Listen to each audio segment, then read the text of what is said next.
কোরবানির ঈদ উপলক্ষে এবার মিলেছে লম্বা ছুটি। রাজধানী ছাড়তে গভীর রাতেও বাস টার্মিনালগুলোতে উপচে পড়া ভিড়। তবে বিভিন্ন গন্তব্যে নির্ধারিত হারের চেয়ে বেশি ভাড়া রাখার অভিযোগ অনেক যাত্রীর। অভিযোগ আমলে নিয়ে মহাখালী বাস টার্মিনাল অভিযান চালায় সেনাবাহিনী। বাড়তি ভাড়া আদায়ের অভিযোগে আটক করা হয় একজনকে। বৃহস্পতিবার দিন পেরিয়ে রাতেও বাস টার্মিনালগুলোতে ছিল ঘরমুখী মানুষের চাপ। ঈদ উল আজহার ছুটিতে প্রিয়জনের সঙ্গে ঈদ করতে ঢাকা ছাড়ছে লাখো মানুষ। স্বজনদের সাথে ঈদ উদযাপনে গভীর রাতেও তাই পরিবারের সদস্যদের নিয়ে বাস টার্মিনালে অপেক্ষা। ঈদের জন্য যাচ্ছি, ঈদের আনন্দ করতে যাচ্ছি। বাপ মা আছে, ভাই আত্মীয় স্বজন আছে, তাদের জন্য সাক্ষাৎ করার জন্য যাচ্ছি। লম্বা ছুটি পাওয়ার জন্যই বাড়িতে যাচ্ছি, আর বাড়িতে যাচ্ছি আত্মীয় স্বজনদের সাথে ঈদ করার জন্য যাচ্ছি। দিনের বেলা গেলে যানজট বেশিরভাগ, এই কারণে মনে করেন যে যাচ্ছি এত রাত্রে। পর্যাপ্ত বাস না থাকার কথা বললেন অনেক যাত্রী। আবার কারো কারো অভিযোগ বাড়তি ভাড়া আদায় করছেন কাউন্টারের কর্মীরা। তবে বরাবরের মতোই এসব অভিযোগ ঠিক নয় বলে দাবি পরিবহন সংশ্লিষ্টদের। ভাড়া হলো 200 টাকা, এবং 800 টাকা ভাড়া চাইতেছে। কিনে সব গাড়ির 800 টাকা ভাড়া চাইতেছে ওরা। ঘুরতেছি ফ্যামিলি লিয়ে যাইবার পারতেছি না। 1000 টাকা মামে সিংসা, 300 টাকার ভাড়া 1000 টাকা আছে। 450 করে ভাড়া, ওইভাবেই আমি যাচ্ছি। সরকারে যেভাবে নাম দিচ্ছে এইভাবেই। এদিকে বাড়তি ভাড়া ও অনিয়মের অভিযোগে বৃহস্পতিবার গভীর রাতে মহাখালী বাস টার্মিনালে অভিযান চালায় সেনাবাহিনী। সরকার নির্ধারিত ভাড়া হচ্ছে 450 টাকা 50 পয়সা, ঠিক আছে? আপনারা 450 টাকার 1 টাকা বেশি দিবেন না। বাড়তি ভাড়া আদায়ের অভিযোগে একজনকে আটক করা হয়। টাকা ফেরত সবার একজনের টাকা একজনের টাকা বাকি থাকবে না, পুরো সবার টাকা ফেরত দাও। ঈদ যাত্রা নির্বিঘ্ন করতে ও পরিবহন খাতে অনিয়ম বন্ধে মাঠে থাকার কথা জানিয়েছে সেনাবাহিনী। নূরে জান্নাত, ইন্ডিপেন্ডেন্ট নিউজ, ঢাকা। সাভারের নবীনগর চন্দ্রা মহাসড়কে রাতে প্রায় 7 কিলোমিটার এলাকা জুড়ে যানজট দেখা দিয়েছে। তবে ঢাকা আরিচা মহাসড়ক দিয়ে যান চলাচল স্বাভাবিক। পুলিশ জানিয়েছে, বুধবার সাভার ও আশুলিয়া শিল্পাঞ্চলের 40% শিল্প কারখানায় ঈদের ছুটি হয়। বাকি 60% কারখানায় বৃহস্পতিবার ছুটি হওয়ায় বিকেল থেকে সড়কে যানবাহনের চাপ বাড়তে থাকে। এতে সন্ধ্যার পরই বাইপাইল ত্রিমোড় এবং চন্দ্রা ত্রিমোড়ে দীর্ঘ 7 কিলোমিটার এলাকা জুড়ে যানজট তৈরি হয়। এদিকে ঈদ যাত্রায় অতিরিক্ত গাড়ির চাপে ঢাকা টাঙ্গাইল যমুনা সেতু মহাসড়কে সকাল থেকে রাত পর্যন্ত থেমে থেমে যানজট সৃষ্টি হয়। দীর্ঘ অপেক্ষায় ভোগান্তিতে পড়েন যাত্রী ও চালকরা। এছাড়া দুপুরের পর থেকে চাপ বেড়েছে ঢাকা চট্টগ্রাম মহাসড়কেও। তবে ঢাকা ময়মনসিংহ মহাসড়কে যানবাহনের চাপ কিছুটা কমেছে।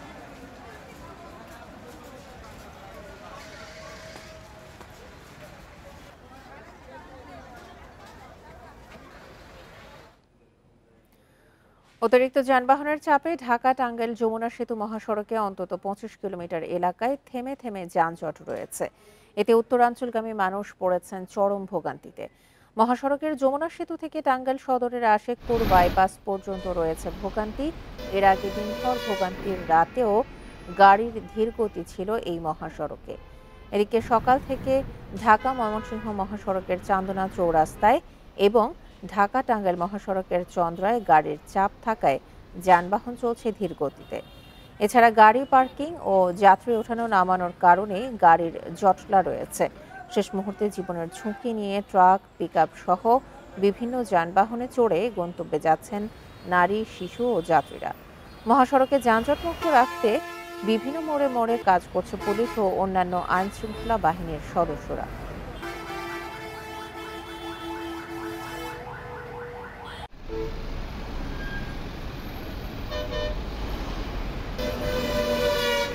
বারো ঘন্টা চলে গেছে। এখন আমি যাব জামালপুর সরিষাবাড়ি। এই বাচ্চা কাচ্চা নিয়ে এই রাস্তার ভোগান্তি। 10 ঘন্টা মতো আমাদের এখনো রাস্তায়, সারা রাস্তায় আমরা জাম ডাকাতি দেখা যাচ্ছে। আমাদের শরীরে এখন চলে না। রাত্রে রওনা দিছি, কিন্তু এখনো পৌঁছাতে পারিনি। ভোরে সদরঘাট থেকে 12টি লঞ্চ ভোলা, চাঁদপুর সহ দক্ষিণাঞ্চলের বিভিন্ন রুটে ছেড়ে গেছে। ভোরে সদরঘাটে উপচে পড়া যাত্রীর চাপ থাকলেও বেলা বাড়ার সাথে সাথে কমছে সেই চাপ। লঞ্চ কর্তৃপক্ষ বলছে, নির্ধারিত ভাড়ায় নেওয়া হচ্ছে ডেক 400, কেবিন প্রকারভেদে 1200 থেকে 2600। তবে যাত্রীরা বলছে মাঝ নদীতে গিয়ে বাড়তি ভাড়া আদায় করা হচ্ছে। তাছাড়া নির্ধারিত সময়ের চেয়ে লঞ্চ দেরিতে ছাড়া হচ্ছে বলেও অভিযোগ যাত্রীদের। তবে স্বস্তির কথা হলো এবার ভিড়াভিড়ি বা ঠাসাঠাসির অবস্থার মধ্যে পড়তে হচ্ছে না যাত্রীদের।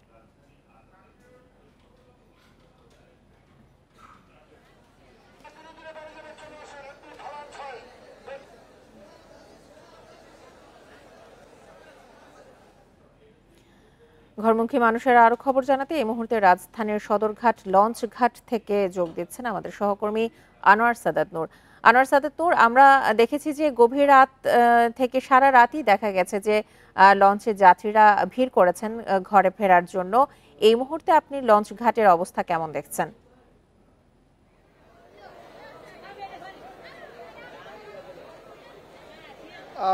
নারীর টানে বাড়ি ফেরার জন্য ঘরমুখ মানুষ কিন্তু সদরঘাট লঞ্চ টার্মিনালে সেই সকাল থেকে এসে ভিড় করেছেন। আমরা সেই ভিড়ের এখনো যে রেশ সেটা কিন্তু আমরা দেখতে পাচ্ছি যে সদরঘাট জুড়েই দক্ষিণাঞ্চলের বিভিন্ন রুটের যে লঞ্চগুলো সকাল থেকে ছেড়ে যাচ্ছে সেই সব যাত্রীরা কিন্তু এসে ভিড় জমিয়েছেন।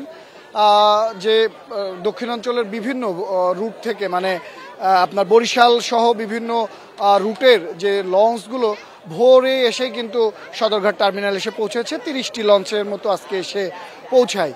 এই 30টি লঞ্চের মধ্যে কিন্তু ভোলা, চরফ্যাশন সহ বিভিন্ন রুটের 12টি লঞ্চ তাদের যাত্রী নিয়ে ইতিমধ্যে ছেড়ে গেছে এবং আরও কিছু লঞ্চ ছেড়ে যাওয়ার প্রস্তুতি নিচ্ছেন।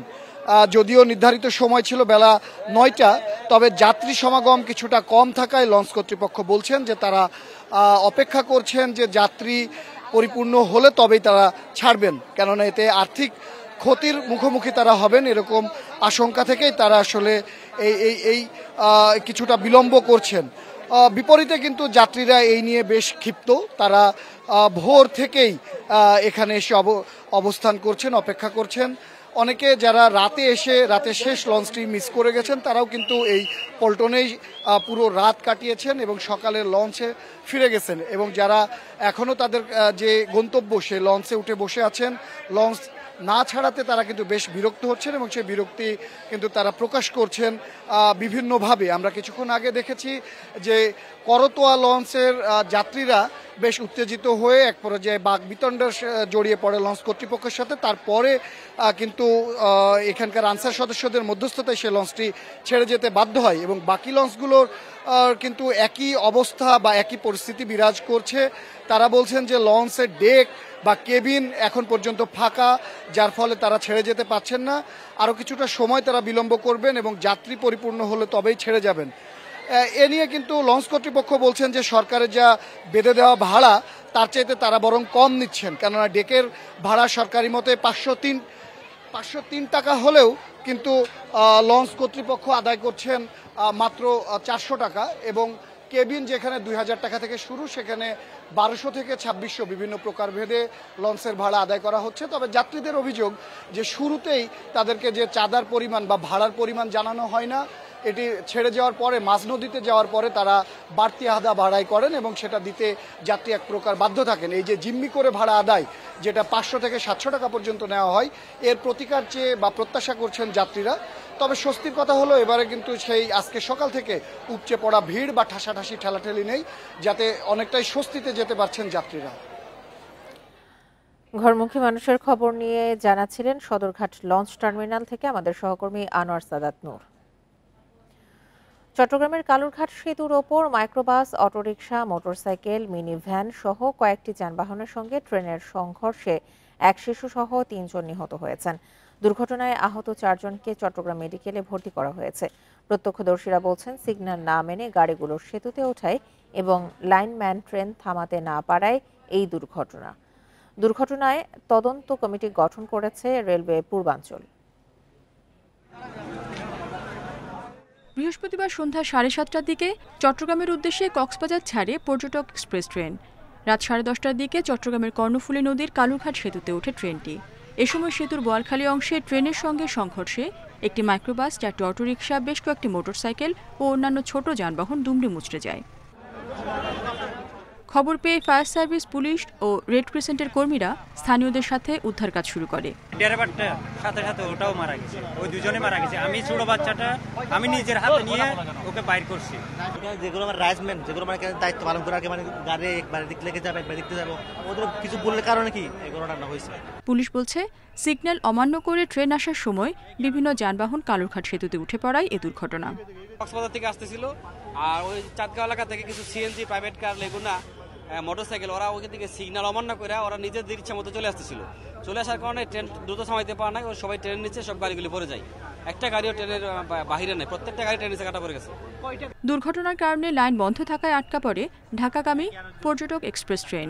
রাত 3:30টার দিকে দুর্ঘটনা কবলিত যানবাহন সরিয়ে নিলে স্বাভাবিক হয় যান চলাচল। Independent news. এ নিয়ে আরও জানাতে চট্টগ্রাম থেকে যোগ দিচ্ছেন আমাদের সহকর্মী আহসান রিটন। চট্টগ্রামের কালুঘাটের সেতুর উপর যে দুর্ঘটনাটি ঘটেছে, এখন পর্যন্ত এক শিশু সহ 3 জন মারা গেছে। এ বিষয়ে সবশেষ তথ্য কি আছে আপনার কাছে?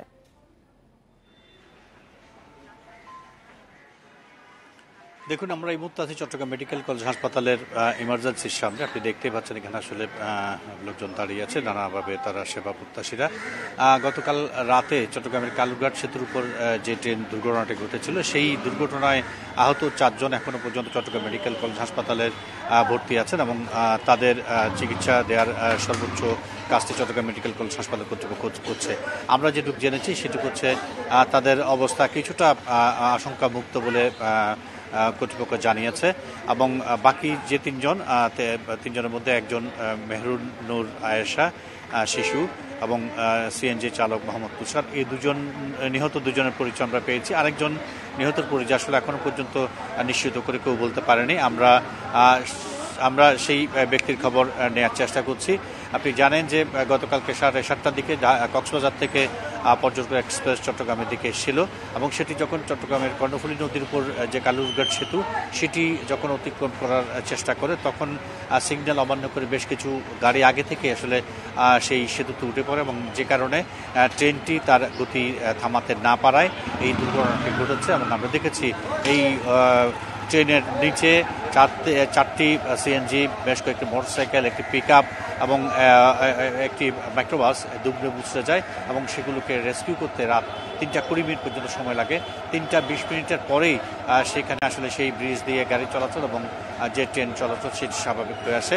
আমরা চেষ্টা করছি যে কজন আহত আছেন এবং যে একজন নিহত, যার পরিচয় পাওয়া যায়, তার পরিচয় খোঁজার চেষ্টা করছি। ইতিমধ্যে আপনি জানেন যে আসলে রেলওয়ের পক্ষ থেকে একটি তদন্ত কমিটি গঠন করা হয়েছে, যদিও এখন পর্যন্ত তাদের কাছ থেকে আনুষ্ঠানিক কোনো বক্তব্য আমরা পাইনি।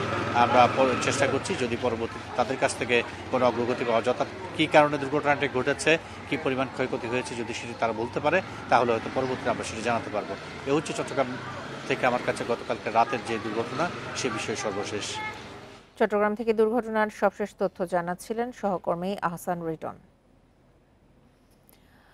বৃহস্পতিবার বিকেল থেকে জমে উঠেছে কোরবানির পশুর হাট, বাড়তে শুরু করেছে ক্রেতাদের উপস্থিতি। আগের 2 দিন বিরূপ আবহাওয়া ও বাজারের গবাদি পশুর হাটের অবস্থা বোঝার জন্য অনেকেই বাজার ঘুরে দেখেছেন। বৃহস্পতিবার বিকেল থেকে ক্রেতা বৃদ্ধির সাথে সাথে বেড়েছে বিক্রি। ব্যবসায়ীরা দাবি করছেন এখনো কম দামে পশু বিক্রি করতে হচ্ছে। কোরবানির পশুর দাম নিয়ে সন্তুষ্টির কথা জানিয়েছেন ক্রেতারা। বৃহস্পতিবার ছিল ঈদের আগের শেষ কর্মদিবস, অফিস শেষ করেই ছুটেছেন হাটে। দিনের ক্রেতা শূন্য হাট বিকেল গড়াতেই পরিপূর্ণ। ক্রেতা বিক্রেতাদের উপচে পড়া ভিড়, চাহিদা বেশি ছোট ও মাঝারি আকারের গরুর। যারা এসেছে পছন্দের পশু কিনে ফিরেছেন, দাম নিয়ে তেমন অভিযোগ নেই ক্রেতা বিক্রেতাদের।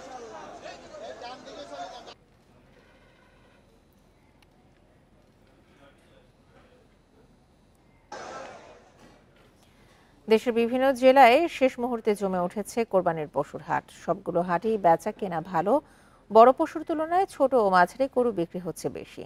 হাটে অসুস্থ পশু শনাক্তে কাজ করছেন ভেটেরিনারি কর্মকর্তারা।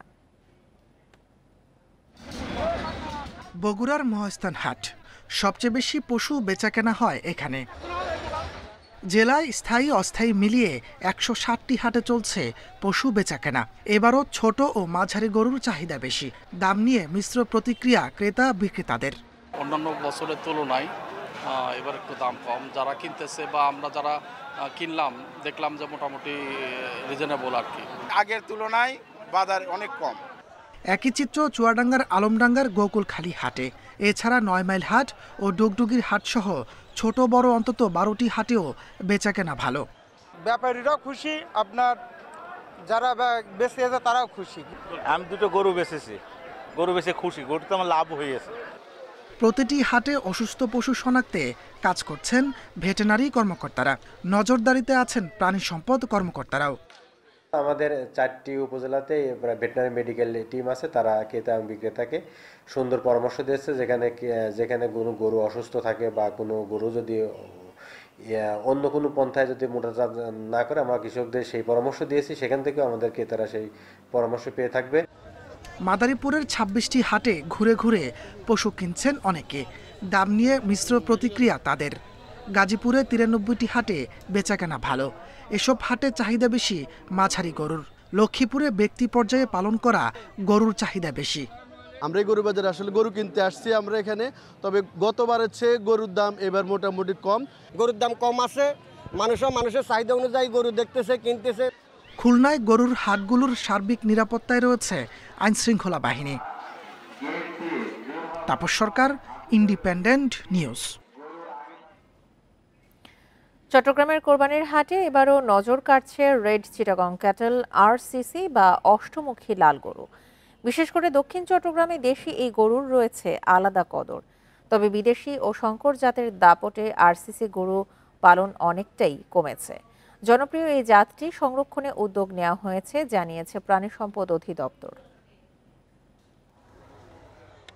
খাটো পা, গায়ের রং লাল, ওজন ২.৫ থেকে ৩ মণ। স্থানীয়রা কেউ বলেন লাল গরু, আবার কেউ বলেন অষ্টমুখী। প্রচলিত নাম রেড চিটাগাং ক্যাটেল বা আরসিসি। সৌন্দর্য আর গড়নের কারণে কোরবানির বাজারে এই জাতের গরুর ভালো চাহিদা। এসব গরু বেশিরভাগই গৃহস্থ বাড়িতে প্রাকৃতিক পরিবেশে পালন হওয়ায় মোটা তাজাকরণের আলাদা ঔষধ ব্যবহারের ঝুঁকি নেই। যে দেশি লাল গরুগুলো ওরা একটু বেশি রাইট সাপোর্ট করে, যেমন ধরো কম টাকার মধ্যে লাল গরু পাওয়া যায়, মানে ৮০,০০০, ৯০,০০০ টাকা, ১,২০,০০০ টাকা। যেগুলো বড় গরু হচ্ছে বলদ খোঁজ, সেগুলো তো অনেক দামি গরু, ৮ মণ ১০ মণ গরু, ওগুলো একটু চাহিদা একটু কম। গবেষকরা বলছেন রেড চিটাগাং ক্যাটেলের রোগ প্রতিরোধ ক্ষমতা তুলনামূলক বেশি, চামড়ার মানও ভালো। এছাড়া মাঝারি আকারের এই গরু মধ্যবিত্তের সামর্থ্যের মধ্যেই থাকে। তবে দুধ ও মাংস উৎপাদন বাড়াতে বিদেশি জাতের সাথে সংকরায়ন করায় কমছে এই গরুর সংখ্যা। হাটহাজারীতে একটি আরসিসি গরুর ফার্ম তৈরি করা হচ্ছে এবং কোনো এনজিও বা কোনো প্রতিষ্ঠান কর্তৃক আরসিসি খামারি করা হচ্ছে। তবে এর জন্য আরও সরকারিভাবে অধিকতর উদ্যোগ গ্রহণ করতে হবে এবং মানুষকে উদ্বুদ্ধ করতে হবে। এই দেশি গরুর জাতটি সংরক্ষণে গৃহস্থদের বিশেষ প্রশিক্ষণ দেওয়া হচ্ছে জানিয়েছে জেলা প্রাণী সম্পদ অধিদপ্তর। এর বাইরে সরকারিভাবেও আরসিসি গরু পালনের উদ্যোগ নেওয়া হচ্ছে। আমাদের চট্টগ্রামে যে হাটহাজারী ডেইরি খামার আছে, এটাকে আমরা স্পেশালি এই জন্য তৈরি করতেছি এবং আমরা ভবিষ্যতেও এই জাতটাকে আরও কীভাবে সুরক্ষা দেওয়া যায় সে বিষয়ে আমরা কাজ করতেছি। এবার চট্টগ্রামের কোরবানি বাজারে ২০,০০০ রেড চিটাগং ক্যাটল জাতের গরু এসেছে বলে জানিয়েছেন কর্মকর্তারা। অনুপম শীল, ইন্ডিপেন্ডেন্ট নিউজ, চট্টগ্রাম। ঈদ উপলক্ষে রাজধানীতে জমে উঠেছে পশুর হাট। এ নিয়ে আরও জানাতে রাজধানীর তেজগাঁও এলাকা থেকে যোগ দিচ্ছেন আমাদের সহকর্মী আদিলুর রহমান। আদিল, আর আজকের দিনটা পরেই আগামীকাল ঈদ, শেষ মুহূর্তের বেচা কেনার কি অবস্থা দেখতে পাচ্ছেন?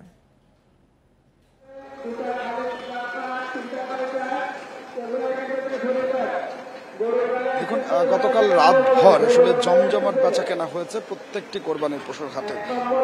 শেষ কর্মদিবস শেষে আসলে সন্ধ্যার পর থেকেই আমরা দেখেছি যে হাটগুলোতে ক্রেতাদের আসলে উপচে পড়া ভিড় ছিল এবং রাতভর বেশ ভালো পশু বেচা বিক্রি হয়েছে। আমি তেজগাঁও এই হাটটিতে আছি। এই হাটের কথা যদি বলি যে এই হাটে এরই মধ্যে আসলে ৮০% কোরবানির পশু বিক্রি হয়ে গেছে, ২০% কোরবানির পশু এখন আছে এবং এরই মধ্যে আমরা দেখতে পাচ্ছি যে আরও কিছু কোরবানির পশু এই হাটটিতে এখনো আসতে শুরু করেছে। আমি আপনাকে একটু প্রথমে একটা ট্রাক দেখাতে চাই, যে ট্রাক ভর্তি করে এরই মধ্যে কোরবানির পশু আবারও কিন্তু ব্যবসায়ীরা যারা আছেন তারা এই হাটটিতে আসলে নিয়ে আসছেন।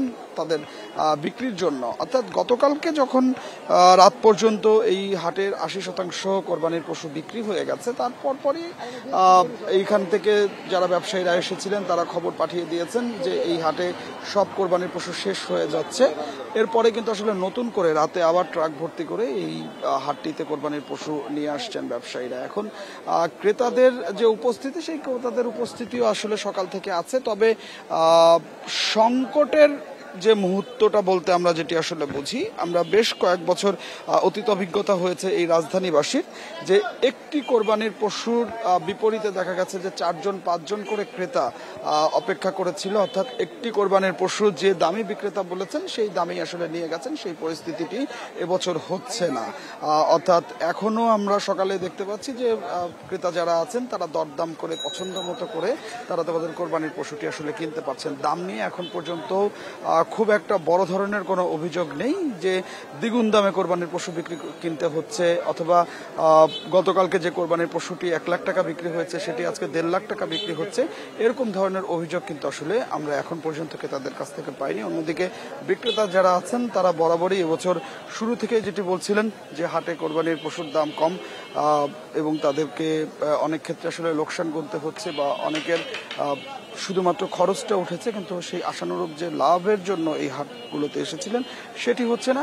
এই ধরনের মিশ্র যে প্রতিক্রিয়াগুলো, সেই মিশ্র প্রতিক্রিয়াগুলো পেয়েছি। আজকে রাজধানীর যে 19টি হাট বসেছে এবছর কোরবানির, এই 19টি হাটেই আজকেও কোরবানির পশু বেচা বিক্রি হবে এবং ইজারার শর্ত অনুযায়ী আগামীকাল ঈদের দিনও কোরবানির পশু বেচা কেনা হবে। তবে রাজধানীবাসী ঈদের দিন পর্যন্ত আসলে অপেক্ষা করতে চান না। বেশিরভাগ মানুষই চান যে ঈদের আগেই তার কোরবানির পশুটি বাড়িতে নিয়ে যাবেন, নিয়ে গিয়ে অন্তত পক্ষে একদিনের জন্য হলেও বা কয়েক ঘন্টার জন্য হলেও সেই কোরবানির পশুটিকে তারা লালন পালন করবেন এবং একটি আবেগ নিয়ে আগামীকাল পশু কোরবানি করতে চান রাজধানীবাসী। আমরা হাটের পরিস্থিতি যেটি আসলে দেখতে পাচ্ছি যে এখনো হাটগুলোতে কোরবানির পশু রয়েছে, তবে বেশিরভাগ হাটেই কোরবানির পশু 80%, 70% কোরবানির পশু আসলে বিক্রি হয়ে গেছে এবং গতকালকে সবচাইতে বেশি চাপ পড়েছে কোরবানির পশু বিক্রিতে। আমরা আগে থেকেই যেটি আসলে বিক্রেতা এবং হাট কর্তৃপক্ষ ধারণা করছিলেন যে বৃহস্পতিবার বিকেলের পর থেকেই এই চাপটি পড়বে এবং ক্রেতারা সবচাইতে বেশি আসবেন, তেমনটাই আসলে হয়েছে। আমরা দেখেছি যে বিকাল থেকে এবং ক্রেতাদের উপস্থিতি ছিল এবং মুহূর্তের মধ্যে অনেক হাটে বেশিরভাগ কোরবানির যে পশুটি, সেই কোরবানির পশুটি আসলে বিক্রি হয়ে গেছে। আমি আপনাকে একটা বিষয় একটু দেখাতে চাই যে এখনো যেটি একটি সংকট রয়েছে, একটি দুশ্চিন্তা রয়েছে, সেটি হচ্ছে বড় গরুর ব্যবসায়ীদের।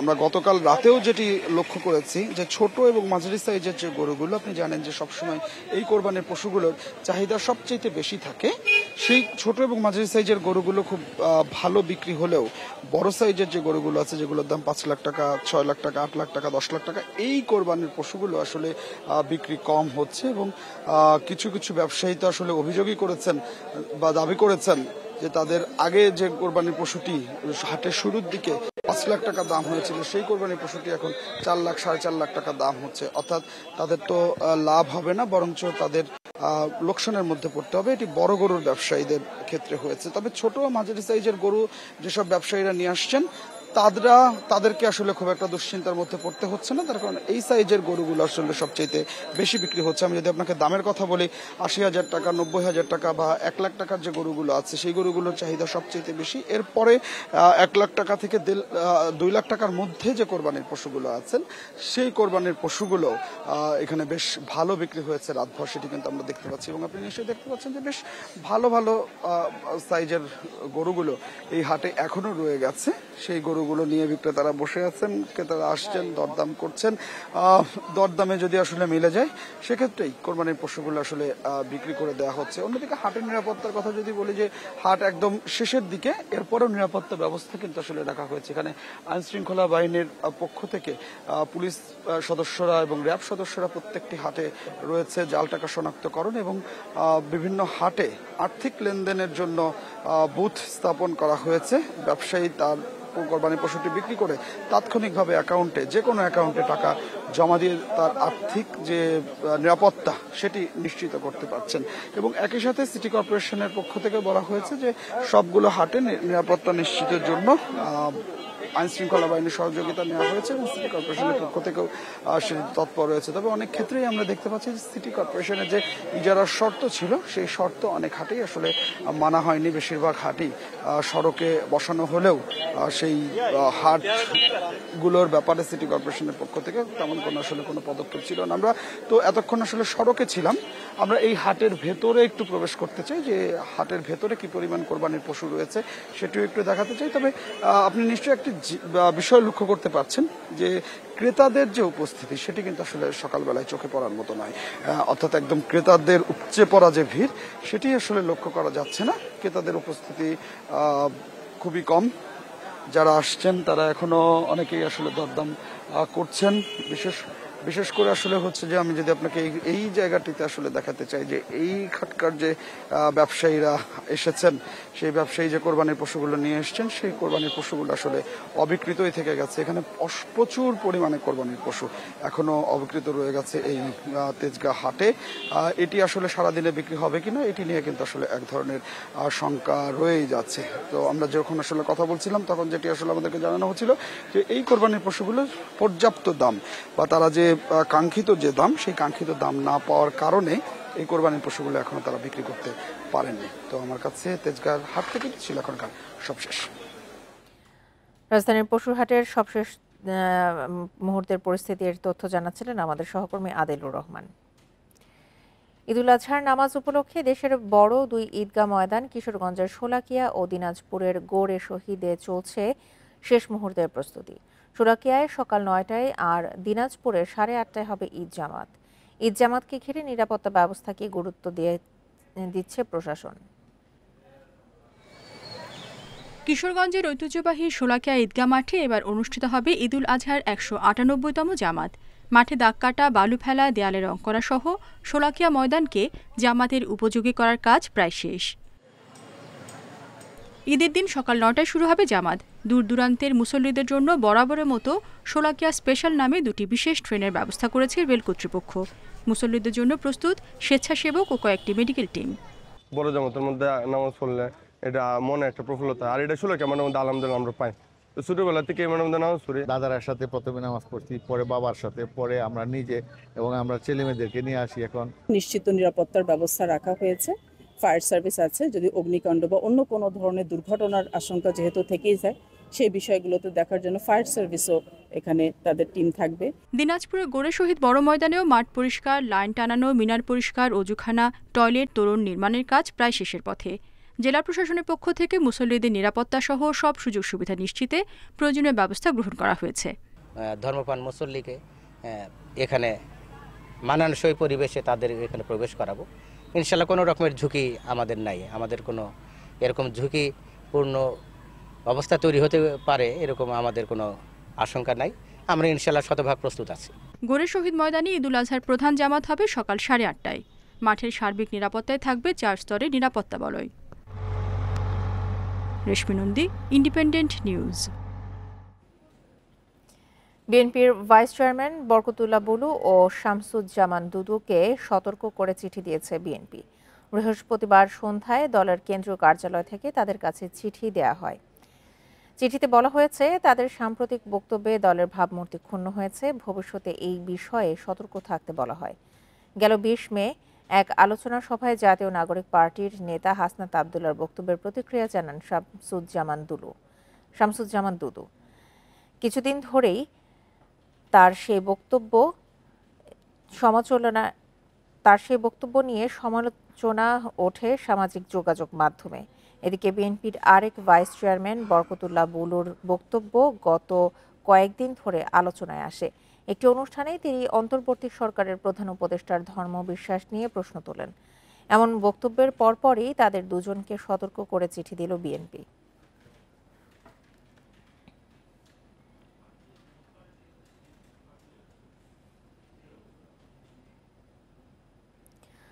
শত শত ভারতীয় নাগরিককে বাংলাদেশি বলে পোষণ করা হচ্ছে। ভারতের citizens for justice and piece এর এক প্রতিবেদনে এই তথ্য জানানো হয়েছে। আসামের ৩৩ জেলার বিভিন্ন জায়গা থেকে এসব নাগরিককে আটক করা হচ্ছে বলে প্রতিবেদনে জানানো হয়। শত শত ভারতীয় নাগরিককে বাংলাদেশি বলে সীমান্ত দিয়ে বাংলাদেশে ঠেলে পাঠিয়ে দেওয়া হচ্ছে। ভারতের সিটিজেন্স ফর জাস্টিস অ্যান্ড পিসে প্রকাশিত এক প্রতিবেদনে এ কথা উঠে এসেছে। সংস্থাটি জানিয়েছে, আসামের ৩৩ জেলা থেকে নারী, শিশু ও পুরুষদের বেআইনিভাবে আটক করে বাংলাদেশে পুশিন করা হচ্ছে। সিজিপির দাবি, ২৩ মে থেকে আসাম রাজ্যের ৩৩টি জেলায় পুলিশি অভিযান শুরু হয়। এ সময় কোনো নথিভুক্ত মামলা, নোটিশ বা আইনি যৌক্তিক ব্যাখ্যা ছাড়াই প্রায় ৩০০ মানুষকে আটক করা হয়। এর মধ্যে ১৪৫ জনকে জোর করে সীমান্তে নো ম্যানস ল্যান্ডে ঠেলে দেওয়ার দাবি করেছে সংস্থাটি। সিজেপির প্রতিবেদকরা বলছে, নোম্যান্স ল্যান্ডে বৈরী আবহাওয়ার মধ্যে একাধিক রাত কাটাতে হয়েছে পুশিন করা ব্যক্তিদের। এছাড়া আটক থাকা অনেকেরই বর্তমান অবস্থা সম্পর্কে পরিবার এবং আইনজীবীদের কোনো তথ্য দেওয়া হয়নি, যদিও প্রায় ১৫০ জনকে মুক্তি দেওয়া হয়েছে বলে ধারণা সিজেপির।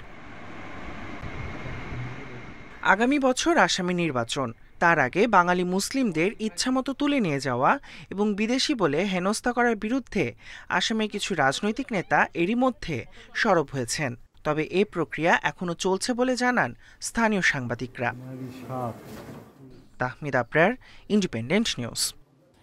প্রায় ১.৫ বছর পর আজ থেকে আংশিকভাবে খুলে দেওয়া হয়েছে বান্দরবানের রুমা ও থানচি উপজেলার পর্যটন কেন্দ্র। জেলা প্রশাসনের জারি করা গণবিজ্ঞপ্তিতে এই তথ্য জানানো হয়। এতে বলা হয়, রুমার মুন্নুয়ামপাড়া হয়ে বগালেক পর্যন্ত ভ্রমণ করতে পারবেন পর্যটকরা। এছাড়া থানচি উপজেলায় পর্যটকদের যাত্রার সীমানা নির্ধারণ করা হয়েছে মদক অভিমুখে তিন্দুমুখ পর্যন্ত এবং বাকলায় সড়ক পথে তুমাতুঙ্গি পর্যন্ত। গণবিজ্ঞপ্তিতে আরও জানানো হয়, ভ্রমণের সময় পর্যটকদের নিরাপত্তা ও সরকারি নির্দেশনা মেনে চলতে হবে।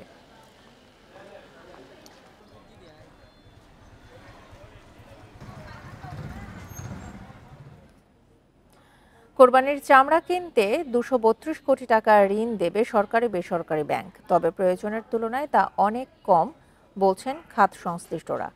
চামড়ার শিল্পের সুদিন ফেরাতে দীর্ঘমেয়াদী নীতি সহায়তার তাগিদ তাদের। আর বরাবরের মতো এবারও ট্যানারি মালিকদের কাছে বকেয়া নিয়ে দুশ্চিন্তায় কাঁচা চামড়া ব্যবসায়ীরা। দেশের চামড়ার বার্ষিক চাহিদা সিংহভাগই আসে কোরবানির পশু থেকে।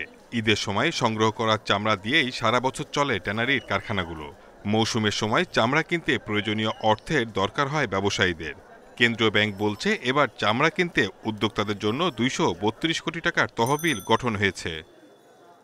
চামড়া সংগ্রহ করতে না পারে তো স্বাভাবিকভাবে এটা পাচার হয়ে যাবে, কিন্তু আমরা তো আমাদের এরকম একটা মূল্যবান শিল্পপণ্য পাচার হোক এটা হতে দিতে পারি না। এই জন্য ২৩২ কোটি টাকার একটা ঋণ ফান্ড গঠন করা হয়েছে ব্যাংকগুলির জন্য, তারা যাতে এই চামড়া ক্রয় করতে পারে। ব্যাংকগুলো তহবিলকে যথেষ্ট বললেও কাঁচা চামড়া ব্যবসায়ী ও ট্যানারি মালিকদের মতে তা প্রয়োজনের তুলনায় কম। আর্থিক সমস্যা তো অবশ্যই হবে, যেহেতু আমাদের পূর্বের যে টাকাগুলা কেউ কোনো পূর্বের টাকা দেয়নি। রানিং যে গত বছর কোরবানি যে চামড়া নিচ্ছে তারা এই পর্যন্ত সে অনেক ট্রেনাররা সম্পূর্ণ টাকা এখনও পরিশোধ করেনি। 3টা ধাপে আপনার এই ঋণটা দিবে, কিন্তু এই যে ঋণ ব্যবস্থাপনাটা, এটা আমি মনে করি যে এইটাও আপনার মনে করেন যে এককালীন দেওয়া উচিত ছিল, এবং পাশাপাশি এই যে 230 কোটি টাকা কিন্তু আসলে প্রয়োজনের তুলনায় খুবই কম। হাজারীবাগ থেকে সাভারে ট্যানারি স্থানান্তরে অনেকে ঋণ পরিশোধে ব্যর্থ হয়েছে।